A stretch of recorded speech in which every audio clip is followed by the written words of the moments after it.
Your network is your net worth. But what are the best ways to boost it? If you could add high-profile people to your business network, it's only a matter of time until that would also boost your net worth, right?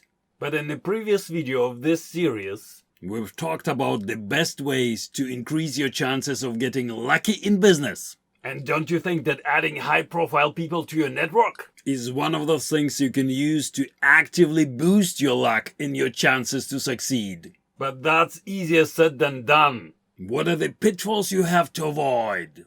And what are the best ways to add high-profile people to your network? When Steve Jobs was a 12-year-old kid, he called the CEO of HP, Hewlett-Packard. Back then, his number was listed in a local phone book. The CEO, Bill Hewlett, answered the phone himself, and the 12-year-old Steve Jobs asked him, "Hi, I'm Steve Jobs. I'm 12 years old. I'm a student in high school, and I want to build a frequency counter.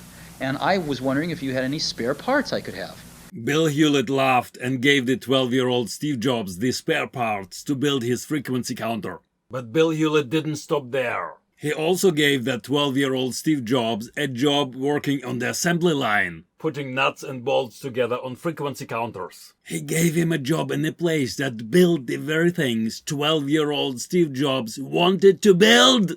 Do you think this gave Steve Jobs a boost in his network, his confidence, and ultimately his net worth later? It's obvious, right? Just having the guts to call the CEO of a large company could be sufficient in those days. Things are a bit different today, but we also have something better than the local phone book young Steve Jobs used. LinkedIn allows you to find the business profile of anyone in the world. But that also means high-profile people get bombarded with messages all the time. So how do you get through? I'd love to feature your ideas and your stories in a follow-up video. But here are a few tips from me. Before you start, you have to check where is the person in question most active. Do they post more on LinkedIn or Twitter? Or are they more active somewhere else? Let's assume the person you want to add to your connections is most active on LinkedIn. One key strategy is giving them value before asking for anything.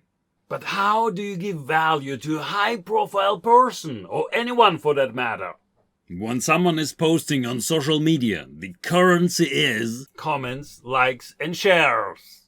And most of all, meaningful conversations in the comments. If someone gets hundreds or even thousands of likes and comments, and you're one of the first to like and post a meaningful comment, and you do that on a regular basis, you're guaranteed to get noticed because those actions are tangible proof that you are a super fan. Super fans are rare. And if your actions elevate your status to a super fan, almost any high-profile person will be happy to open doors for you. That's how you can add them to your network. And if you add high-profile people to your network, it's only a matter of time until your net worth will rise. What do you think? Would you agree that by extending your network this way, you can also actively boost your luck and your chances to succeed? If you have other ideas or can tell a story, or even just mention an example you've come across, I'd love to feature you in a follow-up video.